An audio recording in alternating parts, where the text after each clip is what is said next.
All right, here we go. So this is part two. Apparently, I have a lot more to say about this than I originally thought. Goes to show you, I did a workshop over the weekend where I spoke for 4 hours straight. Dude can talk. I mean, that's just no way around it. I could talk. That's it. All right. So second event that I went to, that ended that day. Everything kind of got punted. They did the politician kicking the can down the road kind of thing. Even worse, no one took responsibility for it. Nobody voted on it. Nobody even put an opinion for it. They just said we're not going to deal with it today. We're going to put it to committee, which means a bunch of people sit around and find out some data, some information on it, and then we're going to make an educated decision and we're going to move forward from there. Nothing happened, okay, until this election. So November comes along, and the state turns blue, as they say. So a bunch of Democrats basically won seats that they hadn't won before. The Republicans failed to run candidates in 30% of the open in the elections. So really kind of handed the Democrats the state.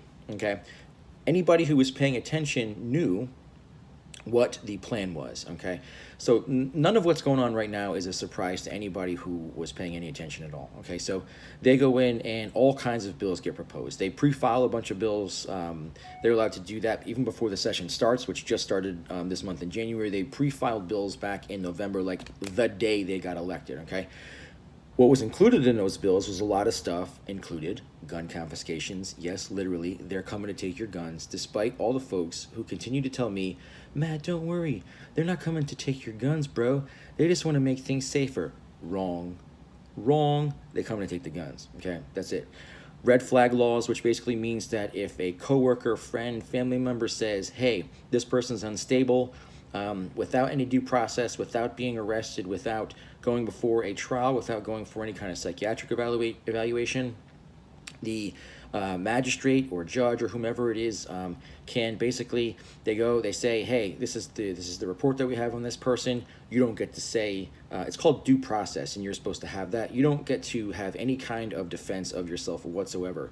They literally knock on your door, and in Maryland recently it happened in the middle of the night, and dude got shot over it.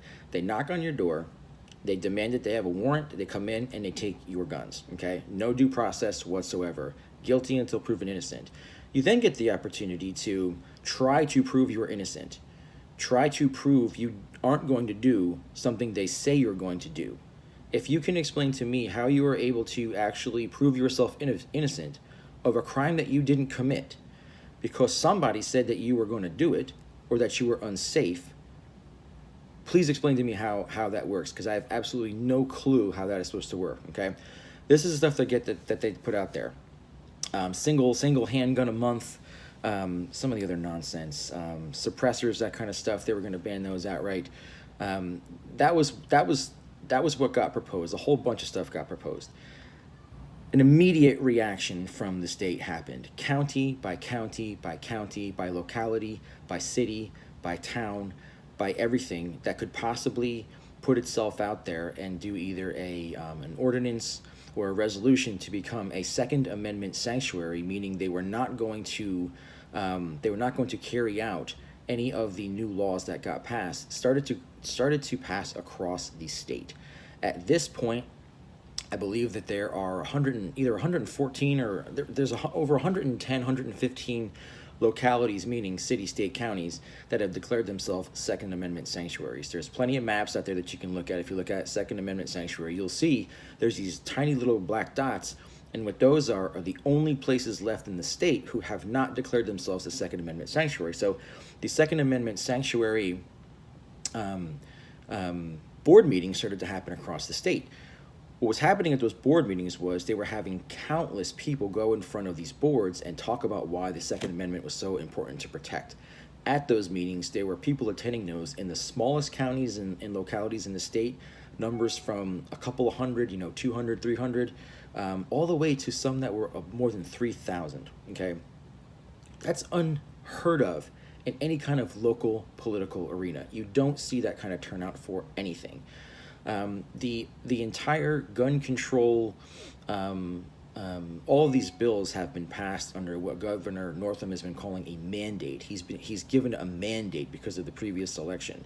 And if you can explain to me how a mandate includes having over 96 some odd percent of the state tell you that they don't want to do something, and only a tiny little fraction of the state say that they do, how that's a mandate is absolutely beyond me. Okay, so these Second Amendment sanctuary board meetings started to happen across the state. I attended the local one here in Spotsylvania, where I live, and there were at least 2,000 people there. Some people said three. Some people, people always want to inflate crazy numbers and stuff like that. I try to go on the side of being a little bit more conservative, just so it can be believable and it's not just super crazy hyperbole. I would say comfortably about 2,000 people were there. I would be confident in that. Super cool, super chill. Everybody was there kind of talking, hanging out, having fun, but really just kind of there saying, hey, listen, this is something that we don't want to have passed, and passing the Second Amendment sanctuary is something that we are vehemently behind. Okay, so that was the second experience that I had. Again, no issues, no problems, no protesting either way, one way or the other, just a lot of people there to let it be known how they felt. Okay, that was the second thing. That was Second Amendment sanctuary. In between or before even the rally, the lobby day in July, I had gone to a town hall meeting with Senator Bryce Reeves. That was really good. That was pretty cool too, to see that kind of in action. Just trying to give a kind of a general background of like my in-person, non-internet influenced, I'm here actually seeing this stuff kind of go on, stuff sort of happen. So that's part 2. That is Second Amendment sanctuary stuff. And part 3 is going to be Lobby Day, January 2020, coming up.